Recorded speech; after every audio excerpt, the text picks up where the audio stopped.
Do you enjoy watching World War II veteran interviews? If yes, then please consider subscribing to the channel and liking this video so that the YouTube algorithm will show Mr. Cole's amazing survival story to more and more people. Subscribing and liking is totally free, but truly makes a huge impact, allowing many other people to learn from these heroes firsthand.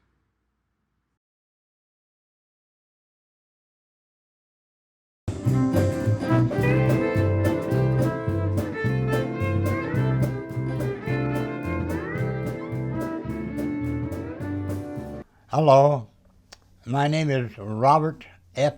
Cole, C-O-L-E. Thank you for taking the time to talk with us today, Mr. Cole. It's really an honor to meet you. Could you tell us where and when were you born? I was born in a small farming community in Iowa. The name of it was Oto, O-T-O. It's right on close to the west coast of Iowa. Neighbors like Nebraska's on the west side.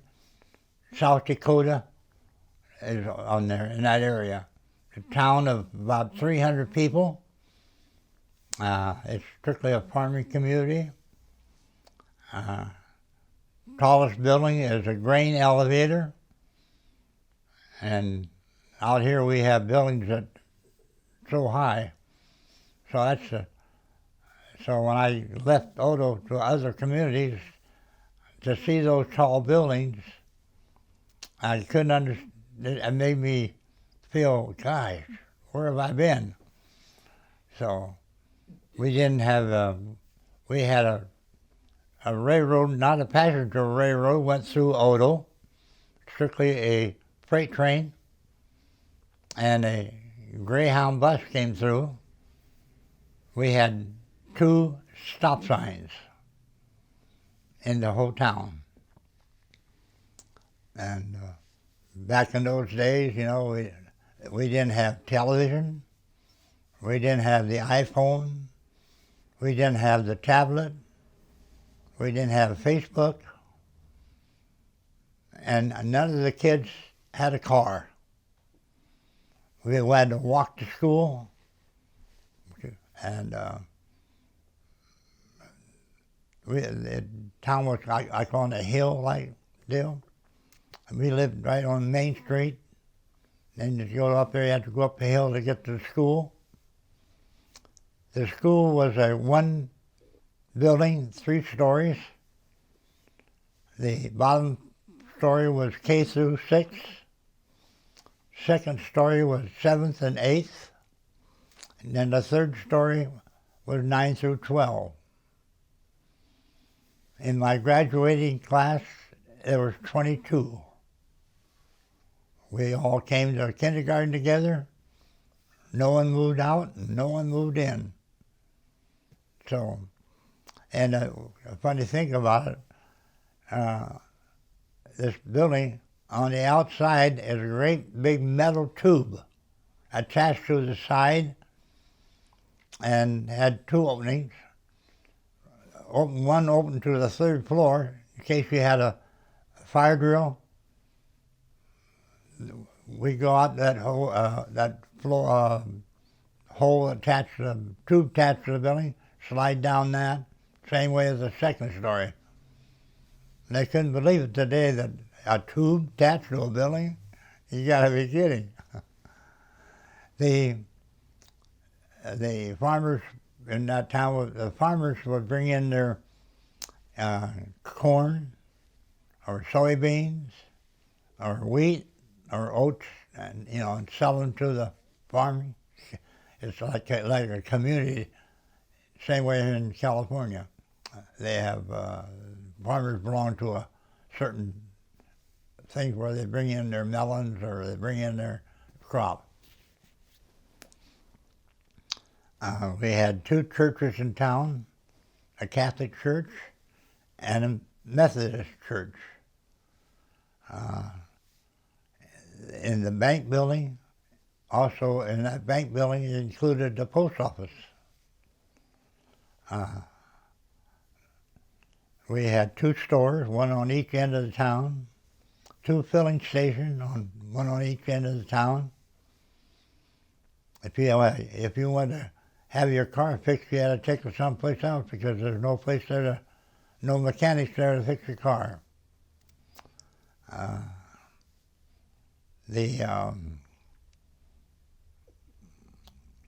to watch a movie, and every summer they would put up a big place on the side of the bank building, and they'd show a movie there, like, Tom Mix or Gene Autry or something like that. That's once a week. And no chairs. They had planks. You sit on a plank, which was underneath was bricks or something to hold them up so you sit on them. In fact, here in Fresno, they still show a film on the side of a building in the Tower District if you want to go see it. There's no place for me to get a job there. Some of my peers wanted to go to college, and because their dad owned the grocery store or the freight or bank in there, they had the money to send them to college. Well, I wanted to go to college too, because my parents were on welfare all the time.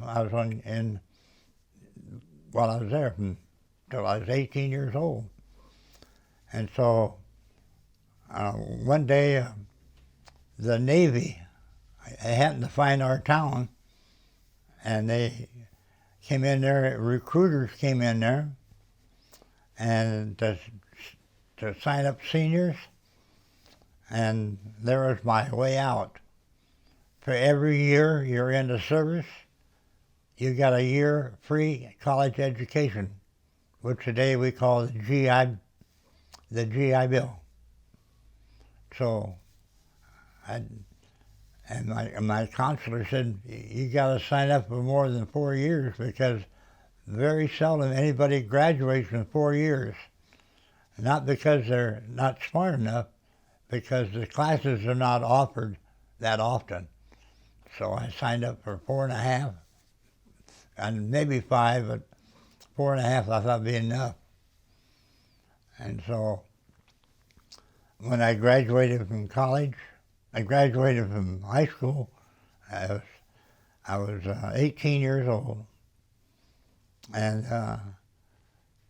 I signed up for the Navy, and the nearest boot camp was the Great Lakes, Illinois, which is just outside of Chicago, about 10, 15 miles.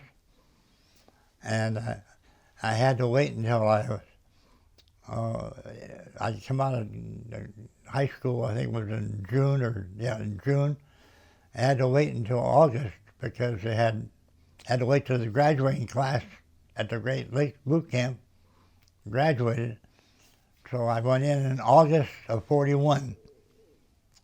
This was before the war.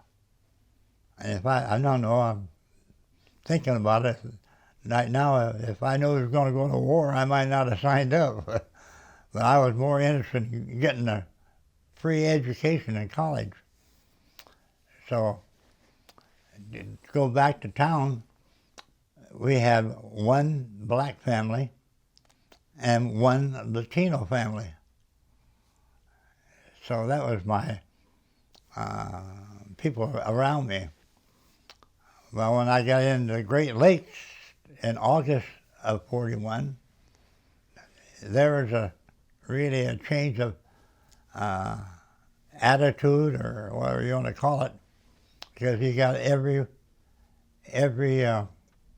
nationality, ethnicity there, which is good. Be around people that's different from you. And that was a very enjoyable deal. When I graduated from boot camp, uh, I was sent to be on the Hornet in Norfolk, Virginia. Now, the Hornet was just a brand new aircraft carrier, and so in Norfolk, Virginia, that is where they,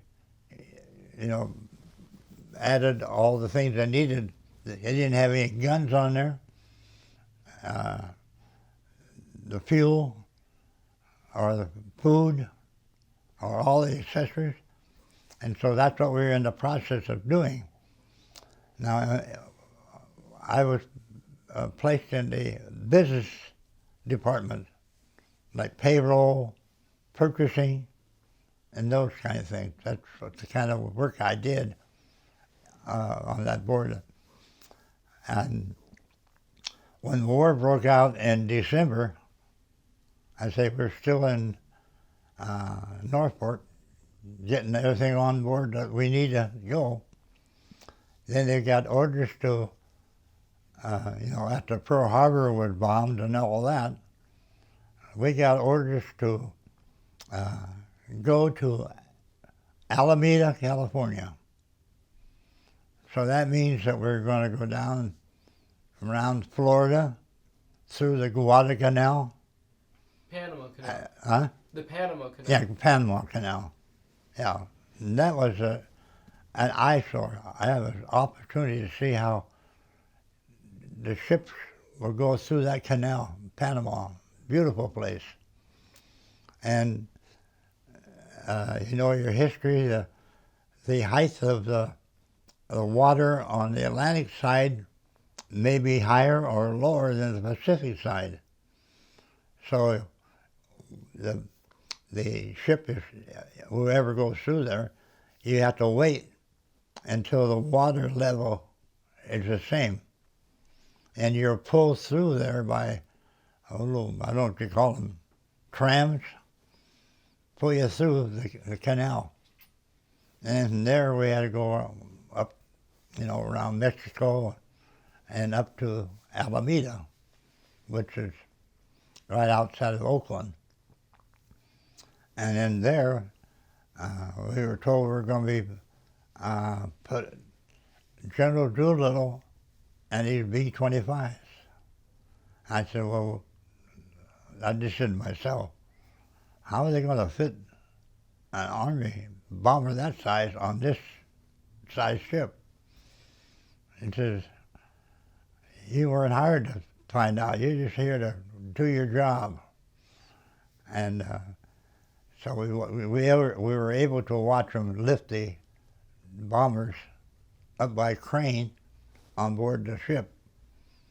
And naturally they had to put some down on the hangar deck eventually to make room for the rest. And we were all wondering, I wonder if they had training to fly off a short distance is that on that flight deck. I'd say it's just a little bit longer than the football field. Are they able to get up enough power and all that in order to get off it? Or if they don't, they're going to sink when they leave the aircraft carrier. But they did, so don't worry about it. They're all trained. And we were wondering how are they going to get back. And just they're not coming back to us. So that's quite an experience too. And then, by the way, talking about different ethnicities or different on board the aircraft carrier, we had around 3,000 personnel. That's including everybody, officers and sailors. And a lot of veterans come on from other ships. You just can't put a bunch of rookies on board ship and expect to get things done. So you had all kinds of people there, and I tell you, there's again, you have to change your attitude about being around different people. Now we got 3,000. And as far as like sleeping quarters, for example, well, being a rookie, they, our sleeping quarters in where I was at, you have three like bunk beds almost like. I had to crawl up the top one because I was a rookie. The veterans was on the lower or the second one. There's 3 tiers. That was interesting. And you know, and then to eat the food that you're not used to. Well, if you're hungry, you don't worry about it. You know. Another thing that was interesting, like you have your brand new dungarees, you didn't have a place to wash them, so you tied a rope on them and you went back to the back of the ship and you tied it to a post and let them drag through the ocean. That really turned it kind of gray. But that, you know, you're really learning things as you go along that you don't see in a little town of Odo. I thought that was very common. And let's say the food was, some was good, some was bad. I had a laugh. I learned about one food we had. They called it SOS, a shit on a stick, you know. And we didn't eat that very often. So, but then we want to know, after we got all those airplanes on board, where are we going next? Well, we weren't told anything at all while we're still in Alameda. And once they got all that stuff, we had everything on board we needed and all that, we headed out to sea. And once we got outside the continental limits of the United States, we were told that we will be going to Tokyo. And we hoped to get within 600 miles, and that our plane, Doolittle and his planes, would be taken off and bomb Tokyo. And that's all you need to know. You don't need to know where they're going to go afterwards, if they do, you know. And besides working in the office all day, or wherever you worked on the ship, you still had a duty to do. You have a guard duty. One place if you're not in war zone, and you have another one called general quarters. That's another place. Well, once we got out in the sea, my assignment was on the starboard side, which is right in the front, where there's a 5-inch cannon, and my job was to be a spotter. Because when you get out there, they had spotters on all over the place, all 4 corners of the ship, plus up near the tower where the anti-aircraft guns are, you know, to shoot at airplanes, enemy. There's spotters there, plus in the tower there's spotters. And because you don't know once you get close, as I say, we try to get in within 600 miles of Tokyo, but at 800 miles at Tokyo, one of the spotters spotted a fishing, they call them, it's a fishing boat, and you know they must have telephones or radio or like that. So instead of waiting until 600 miles, we know we better take off at 800 miles. So the ship turned around to face a certain way so the planes can take off. And so I might go back to when I being a spotter.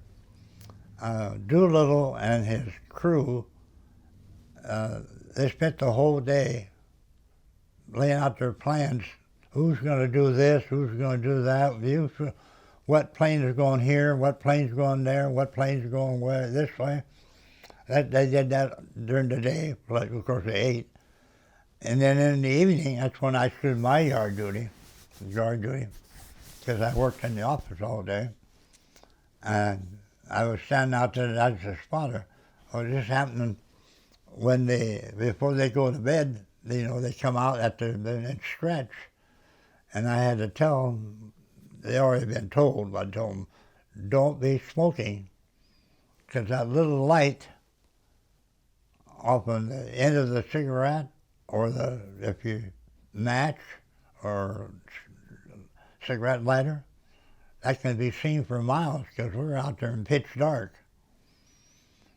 And so the crew that was on my side of the ship, the starboard side, they come out every evening, and they'd all wave at me. And General Doolittle would come over there. I was 19 years old now, just 1 year in the service. General Doolittle came over there because here I am in a Navy uniform, and all these guys come out are all members of his flight crew. So he came over there and he says, you kind of stand out a little bit, don't you? He introduced himself to me, and I introduced myself. And he said, you kind of stand out with that Navy uniform. I want you to know, I'd like to know why you joined the Navy. I said, well, number one, the reason I joined the Navy is it's the only service that found my little old town. I guess the rest of the service didn't find Odo.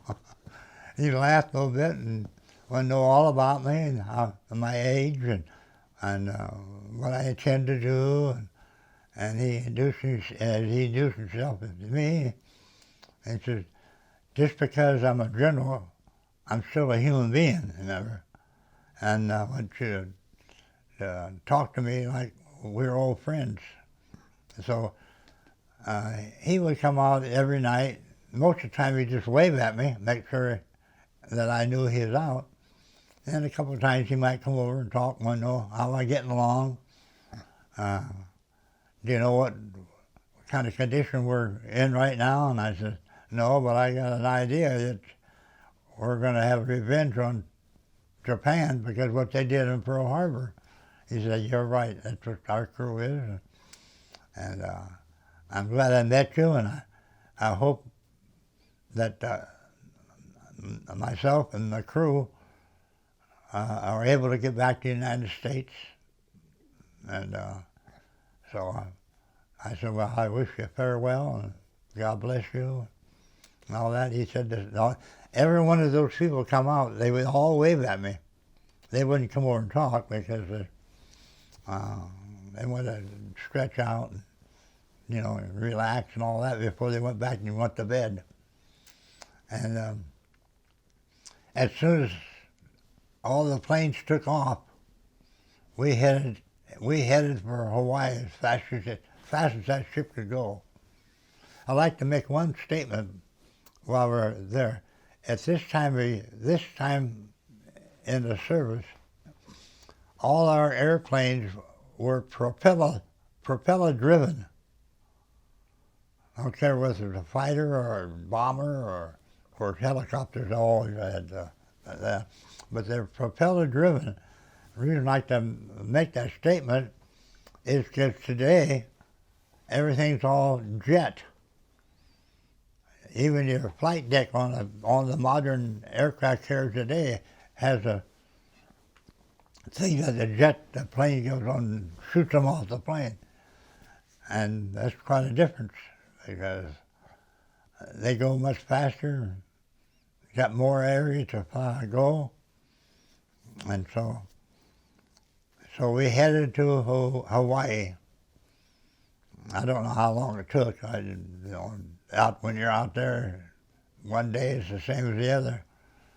And when we got to Pearl Harbor, we were not allowed to go in the harbor because it's all oil. The ships that got sunk, like the Arizona, which you can still see, all that oil. So we docked at the air station. I don't know. I can't figure out. I never did one of the islands is called North Island, and another area where we docked, I don't know where about, not in Hawaii, but another place is called Ford Island. So I don't know which one's Ford is in Hawaii, and North is in the United States. So anyway, we docked at the air station, and there we were given liberty, one department by itself. Others, maybe the business department, you got Monday off, and they had shuttles to take you to the place. Most of us go to a USO at the Grant Hotel in those days, and then another department would be Tuesday or Wednesday and Thursday on down the line. And so the most you got was 24 hours. Some of the older ones got. I didn't care about going on liberty. I'm 19 years old. I can't go into a bar. I have never had any alcohol drink in my life, so sometimes I would sell my liberty, say $20. Now give me some money. Because we also, in the business department, we're in charge of the concession stand. That'd be a purchasing department. And we had to make sure we had cigarettes for the people that smoked, which I didn't do. By the way, in that day, there was 13 cents a pack.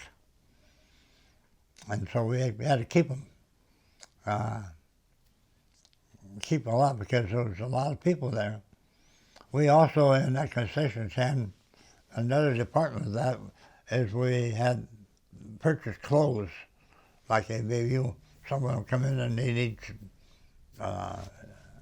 jeans, another needs shirts, shorts, pants, socks. So one day a week, each of us in the business department had to work in the concession stand, that same hours, not different hours.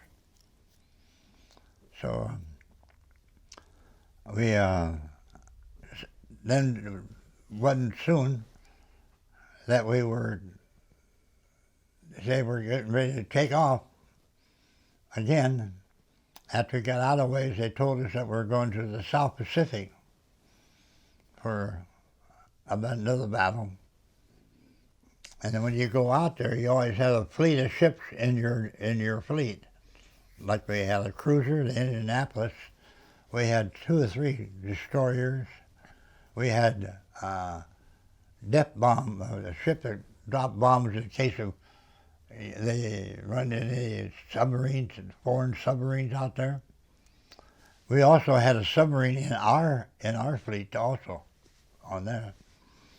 So when we got out there, I was told that the Japanese, I think it was on the Guadalcanal Island, they didn't own it, they just took it over. And that's where they took their, bombers and fight things. And during the time we were out there,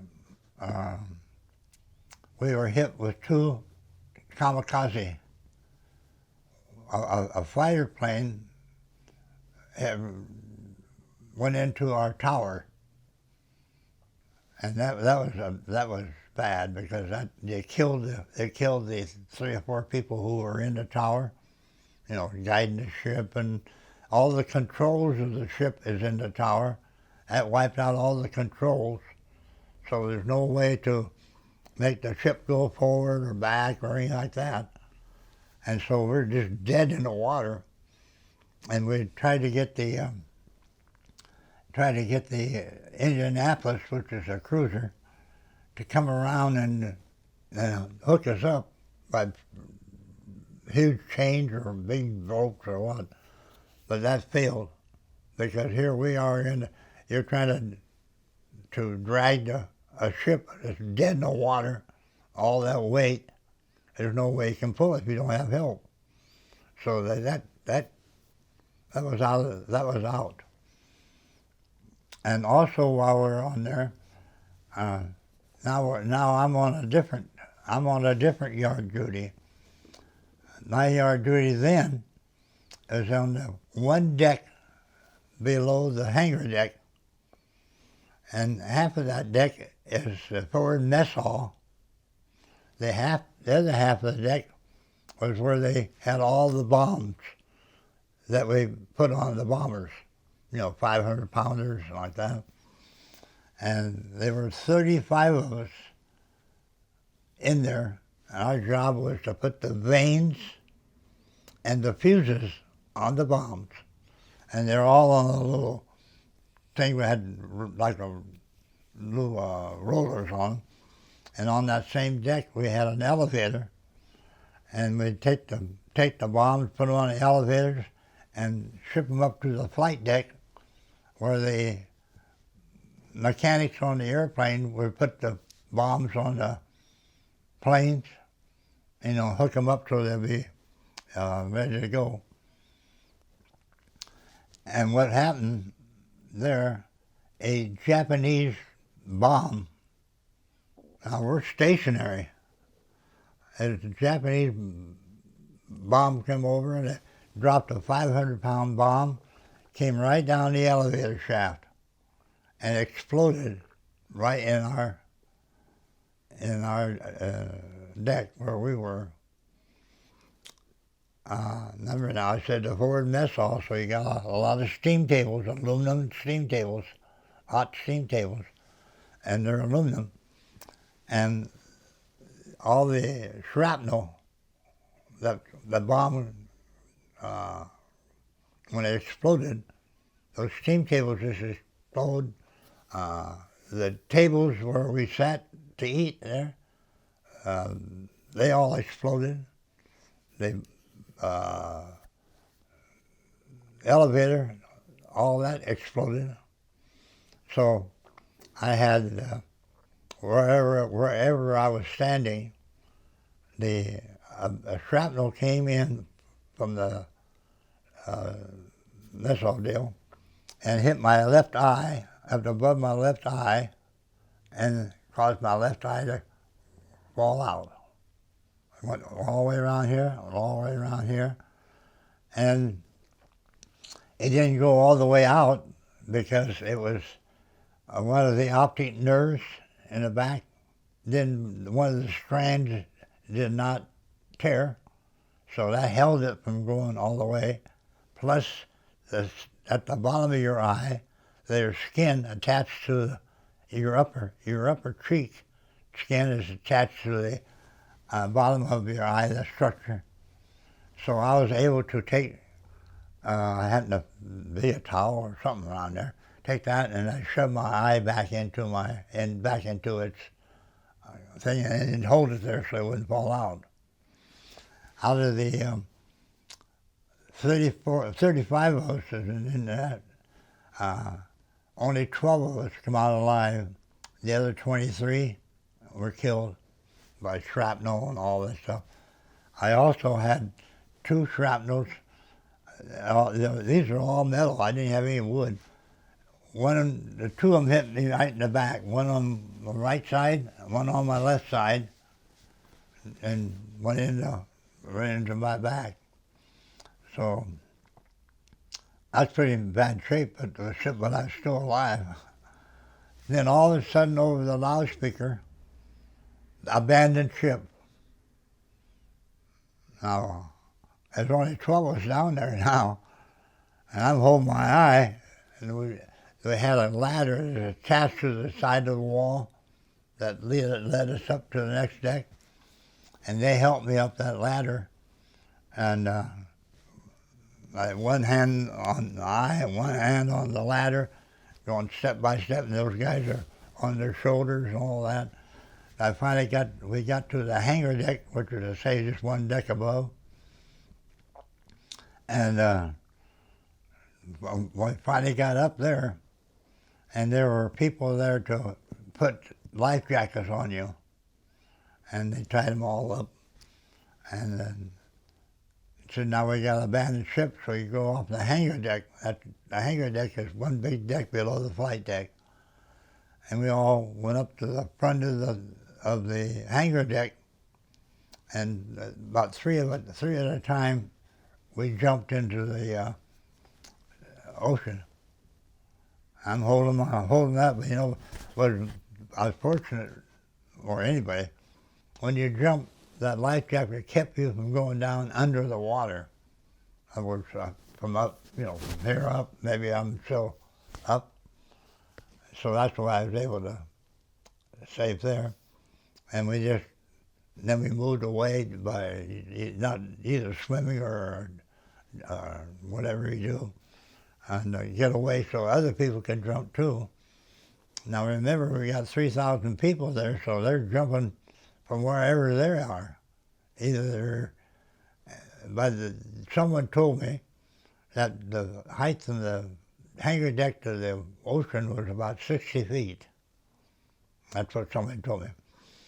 And all the other guys are jumping off on either side of the ship or behind the ship, wherever they were happened to be stationed at the time of the thing. Where I was, we had to, wait for some ship to come pick you up. In my case, we were fortunate because we were in the front, and the other ships would come closer to us. So we were in the water approximately somewhere between 45 minutes to an hour. And then as the ship come along, I had to have help to get up the ship, and the ladder coming off of the ship is not it's flexible, But the guys who were with me helped, and the guys on deck of the destroyer helped me get up that ladder and get into the ship. There were other people that were not as fortunate because wherever they were located, it would take longer for a ship to come in and pick them up. And I was told that some of those people were there for between 4 and 5 hours waiting to be picked up. That's a long time. Because, you don't know what's underneath there, whether it's sharks or whatever it is. But and me, when I got on board ship, they immediately took me into the medical place. And that's where they took my eye. And they didn't have any anesthesias on board.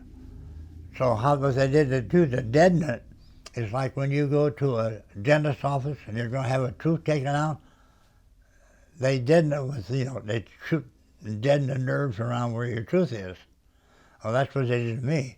They would deaden this place, then here, then here, then here, then here, and here, until it's all sewed up.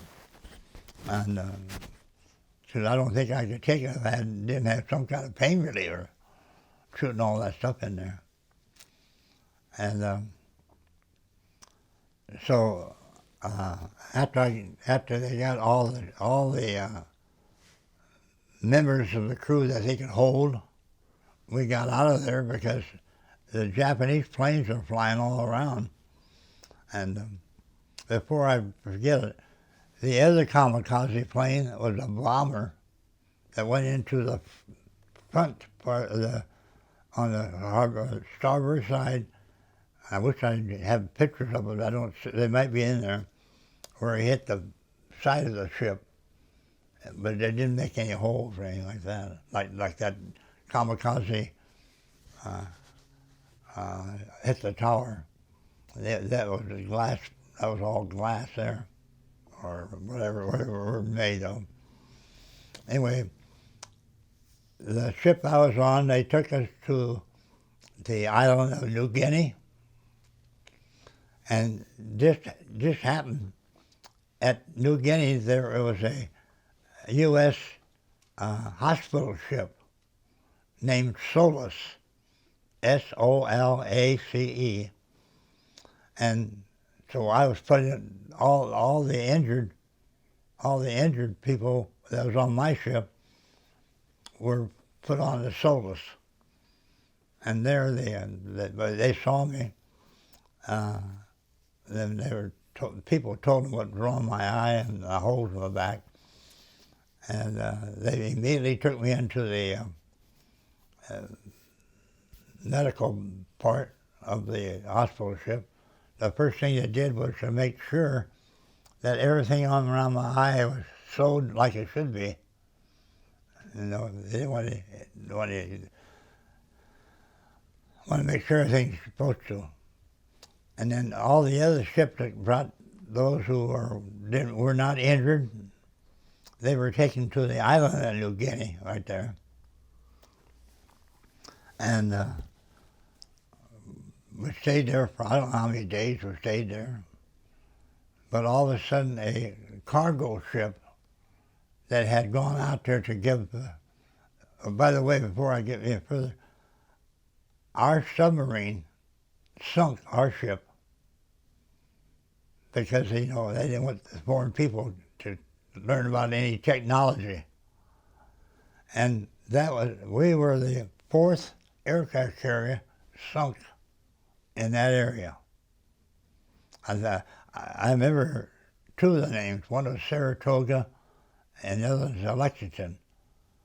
Now, I don't know if the other one was a Midway or what.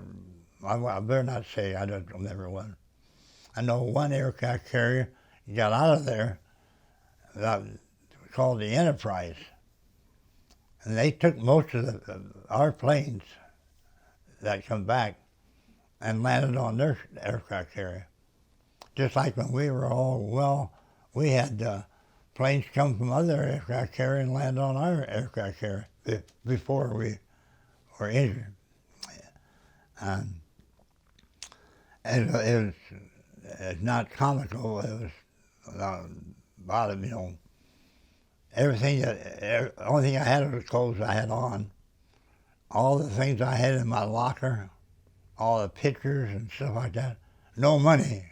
Remember, I'm a rookie. We're not making much money. It all went down.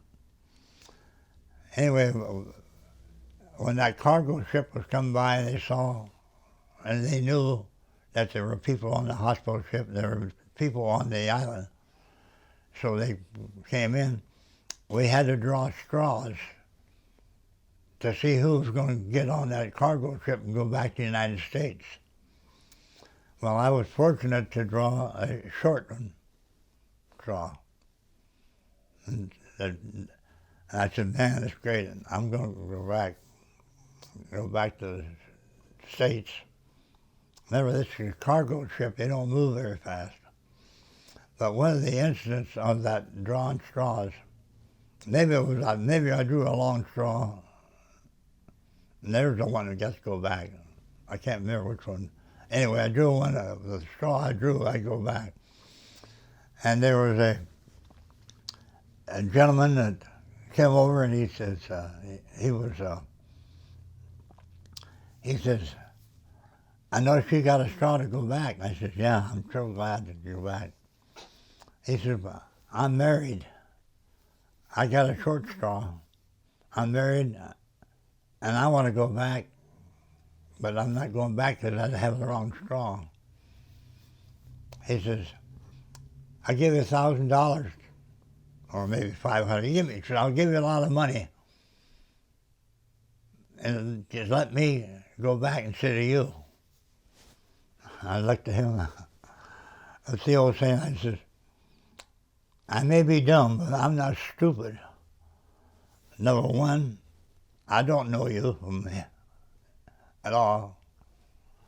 Number two, where are you going to get the money to give me? Because all the rest of us, all our stuff went down the ship. And number three, I have a family too. I have a mom and dad I want to see. So I'm sorry, sir. I'm not going to give up my right to go back to, because there's no way you can give me any money. You don't have it on yourself. And when you get back to the States, you won't know me, you don't know my address, you know where I am. So that ended that, and I got on the cargo ship, and I don't know how many days it took us to get back to San Diego. When I got back to San Diego, we made it put on. They were banned. There were all kinds of rides back to the naval station at San Diego, U.S. Naval Station, U.S. Naval Hospital. So I was put there. You know, my parents. Only thing my parents got from me from the Navy about me, they got an MIA. That's all they know. And I got back to Naval Hospital, and you know, I'm not in very good shape. And I said I'd like to talk to my parents. They said, no, you know, you're not well enough to talk. And I said, well, they don't know where I am. I said, well, they're not well enough. So they took me in, gave me a room, gave me clothes. And I said, well, another thing, I got 2 holes in my back. And he says, we know it's metal shrapnel. And you can't take them all out at one time. You got to take a pincher and go in there and take pieces out at a time, or else it'd rip your skin. And so he said, we'll take care of that. We'll get you a room, get you some clothes, and get you a shower, and all that.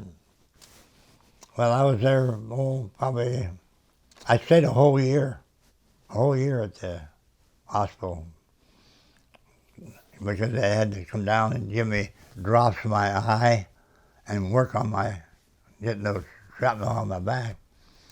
Because they have a kind of a cap they put down on your head that covers eyes, because they wanted to keep the strain off of your good eye. And we don't want you to be watching too much TV or paper. And I said, I said, do you have TV? He said, no, I'm just kidding you. And so every day they take work on my back. I had to go down to the medical part and take drops in my eye. And they even put drops in my bad eye. And he said, we don't want that thing to cause any infection where you might cause all other kind of infection. Well, I think I was in there about a month. He said, all right, now let's talk to your mom, dad.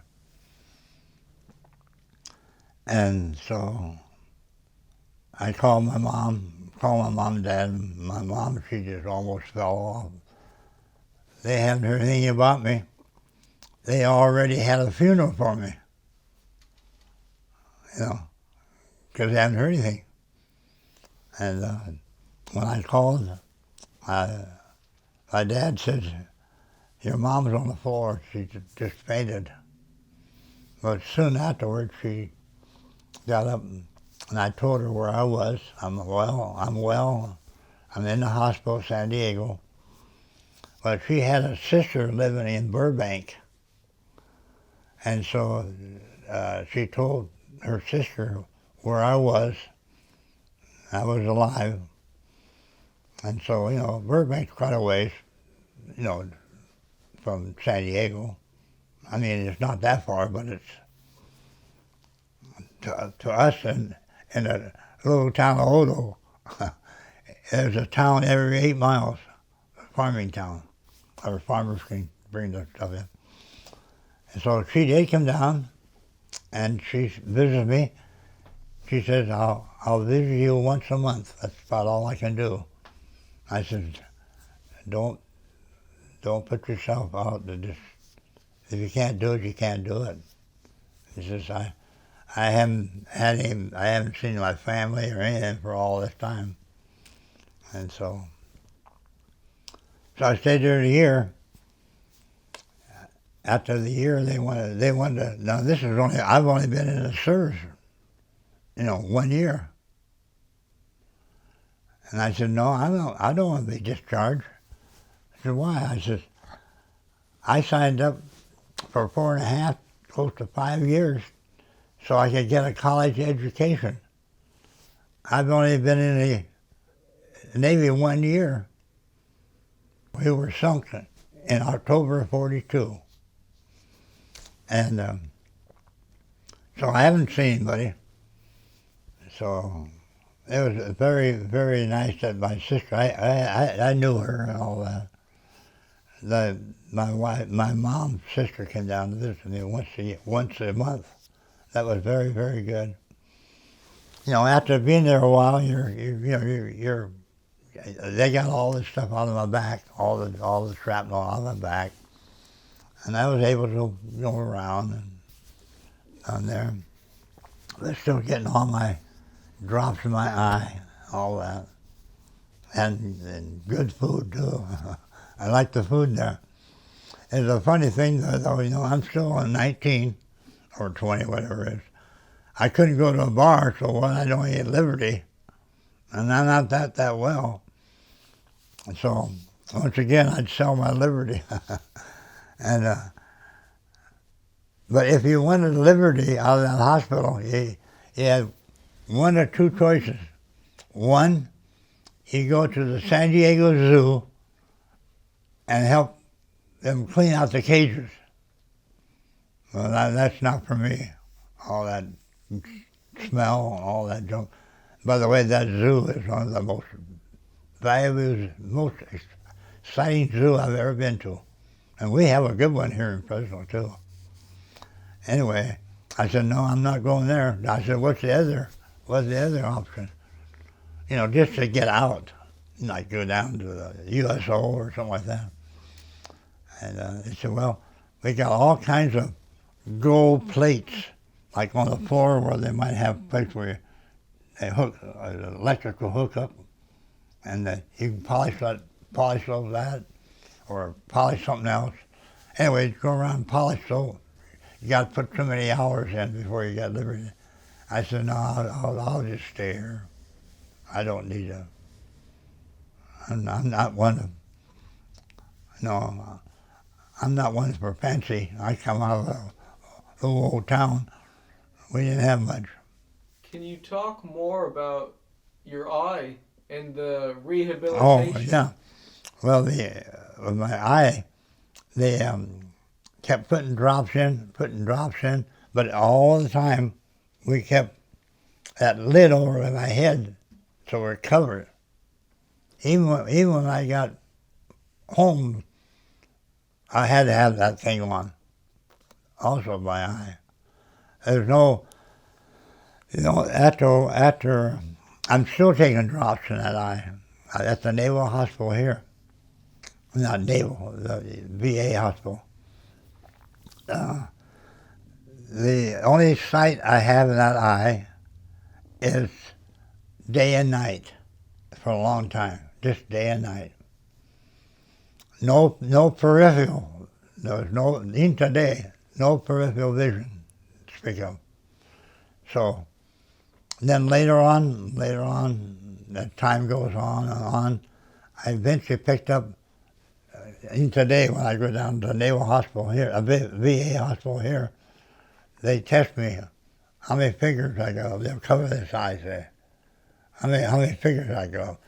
Well, if they get it close, I can tell it's 1, 2, or 3. But if they go out here, can't do it. Then they also give you a peripheral test. You look in, you see lights, and you have a buzzer, and they turn on, tell where that light is. You buzz. Whenever they got outside in the peripheral, I never got to see it. Today I don't see it. But I do pick up their fingers good there.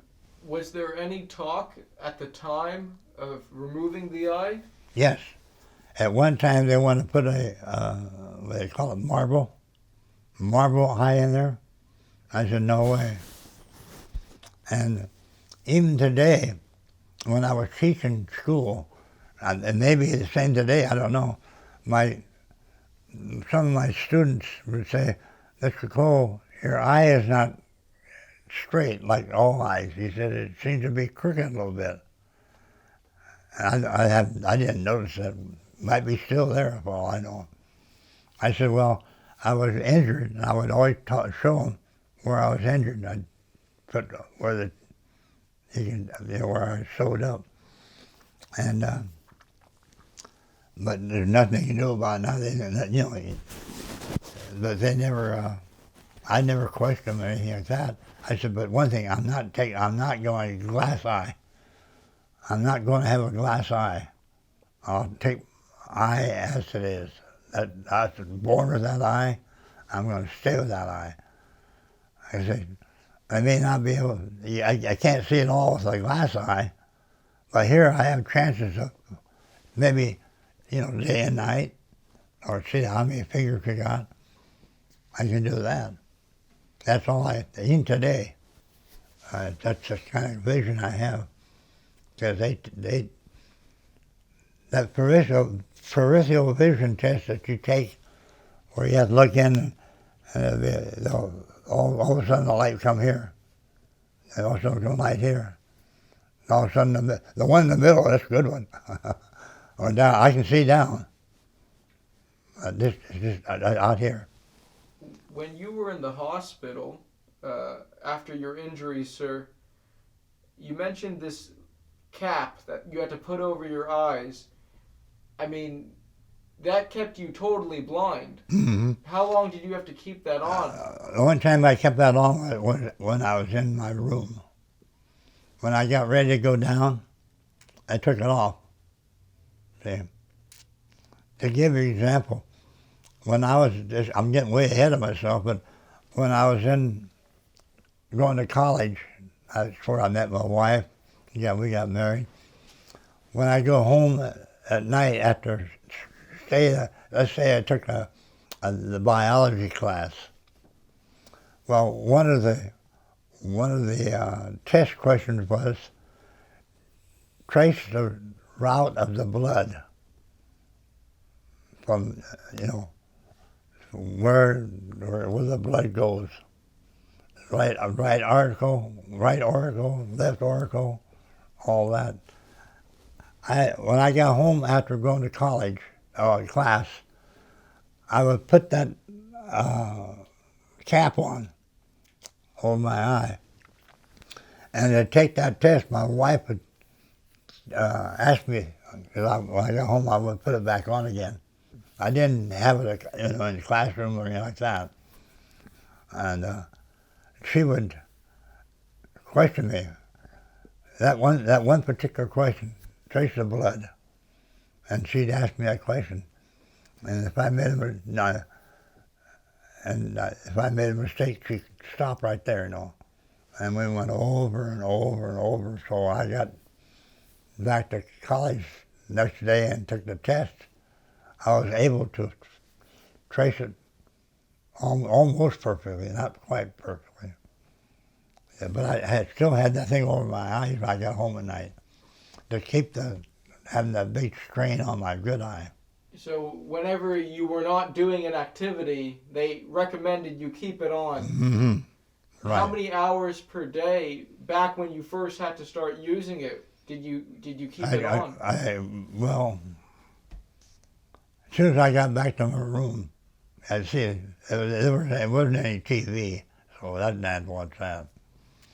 So as soon as I got back to my room, maybe I took my shower for the night and did all that. And then I would put that on for the rest of the night. Got it. Mm-hmm. Next morning, when it's time to go down and have my eyes, checked, put drops in, all that, I'd have it off. I'd have to, I can't go down there by myself, blindfolded. Talk to us about your back injuries, please, and how they treated that. Well, all they did was treat around the room, because eventually the wound, closed up by growth. They would put pain medicine all around it every day. Maybe mostly inside. They would probably put like the same thing in your toothpicks. A lot of times they put cream. There's a cream you can take that's for pain too. It's a pain cream. I even use it today on if I have pain. I get the doctor to give me a prescription. I don't know what it's called, but it's called a pain cream. The doctor says I don't believe in pills. But back then, those days, they put cream around both sides, and probably maybe a year or less, it finally just closed up by just growth. And at first they were thinking about sewing it up, but I said, well, if you sew it up, it's going to be hollow underneath. He said, that's all right. It'll grow back by itself. I said, well, let's wait a little while. But they won over me. I had to get closed. Can't keep it open, but you get all kinds of infection. See? When you say it would be hollow, I mean, can you explain in more detail after the injury just how exposed was it? Well, I tell you, the doctor, he has that metal arm. He could take that metal arm and go down and touch my rib. From your back? Yeah, on the back. That's when they start really working on you. This is after they got the shrapnel out on both sides. And how large were the two wounds, would you say? Oh, about like that. Like that then. Yeah. So it didn't take long to heal, and they kept it well with pain pill, not pill, shooting stuff in there around the edges. It's not that big, and they put pain around there to keep it from being sore. Sure. And they put a patch over about like that, big enough to cover it so no infection could get in there, no dirt. I had to keep that in also when I was taking a shower. They didn't want the water to get in there either, so they kept that in there. And so anyway, when I was in a year, and when they discharged me, I talked them out of that. But I did say I do not want to be shipped outside the continental limits of the United States, because I'm not that well. I don't think they would anyway. One eye guy. Anyway, my first assignment after I left San Diego Naval, I went to St. Louis, Missouri, and recruited. I was a recruit for aviation cadet. Since I was on the aircraft carrier, I thought maybe I was aviation, minded. So I was recruiting aviation cadet. So from St. Louis, we lived in private homes, and they paid our salary and the homes. And that same home, they also fixed our meals, and they paid for that too. And we had a car, and we'd drive around the hospitals in Missouri, and then Kentucky, and Illinois, Iowa, south of Iowa, and when we were there about probably a year, being recruiters, and we finally run out of, getting recruits. And then we were sent to Northfield, Minnesota. That's about 60 miles south of Minneapolis and St. Paul. And the college is called St. Olaf. And that were the aviation cadets that we recruited. That was their first year of college. And it was a small town, and it had a river running through it. On the other side, there was a college called, what's the name of it? Anyway, it was Aviation Cadets Army. That little town had two. And when I was sent there, I was there to in the business office, make sure the guys got their, things straightened out with the college, got their classes, and we also paid them too. Not a big salary, but they got a paycheck. And also make sure they had a place to stay at the college, and also got their food for them too. As soon as we got all that done, I was there about probably a year, and all the aviation cadets that were recruited and different recruiting officers, they went through St. Olaf. And then our job, I don't know where they went from there, but then all of us, we got sent to Miami, Florida, at the Naval Air Station. Today it's a community college, but it was Miami Naval Air Station, Miami, Florida. And we stayed there. I went to the business office, and that was our first time that we started working with the women. They're called waves. And I'd say, why? I didn't know women they were in the service. Every place I went, they didn't have any women. And I said, where are you? And they took over Al Capone estate, because, he was taken away and put in prison. And that's where their headquarters, that's where their sleeping quarters were. It was only about a mile or so out of where the Naval Air Station was. As soon as we had sleeping quarters right on the base. And I don't know I can't remember how long it was, but I know a couple of the guys that I worked with in the college, their hometown was in Florida. And one of the guys I worked with,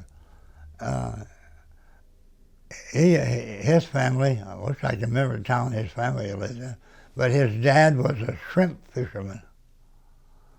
Man, I thought, this is something else.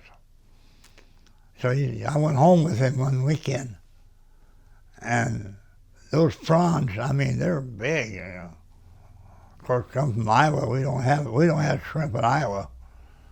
We either fried potatoes and eggs and corn on the cob, or you might have beans. They made a lot of beans. And I said, boy, this is something else. He says, let me take you in that town. It's an older town. And instead of taxis, they have horse-drawn carriages. Took you around if you want a taxi in that town. They didn't go out of town, but they had horse-driven carriages. I thought that was something else too. Well, I say, the old saying, I joined the Navy to see the world. I'm really seeing it too. And I'm meeting all kinds of people, Latinos, blacks, Portuguese, Italians, a lot of Latinos in that area too. Good people. So I don't know how long I was there, but as soon as I had my time up, I put in for discharge. I got a medical discharge because of my eye. So I got out. I got out of Navy in 1945. So it was only, 4 years. I was lucky there. And I went home, and it's kind of funny. In this little town, you get a bus ride home. Nothing fancy. Finally got a bus that was in that town, and I knocked on the door, and Mom opened the door and said, "I'm home." I said, "Oh, God." Something else. That was in August. Well, the next door neighbor's son was going to the University of Iowa in Iowa City. He said, you got your time in now. Let's go. How about going to the University of Iowa?" By the way, his dad was a barber in town, and he had learned the trade. And so he was a junior at the University of Iowa. So he said, "You come on with me, and we'll get you signed up." That's in September now. I got home in August. In September, I was headed for the University of Iowa. And I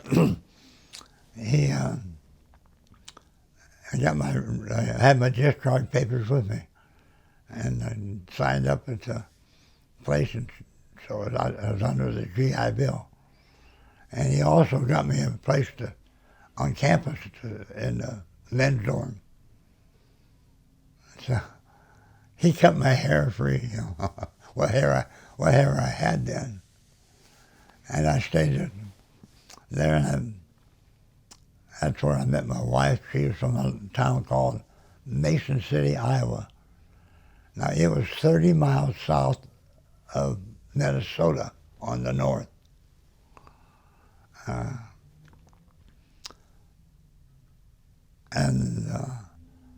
So we'd go to my house for one holiday and go to her house another holiday. And now I'm 21. I'm 23 years old. 23 years old. I'm a freshman at school, and here I am with 19-year-old girls and boys.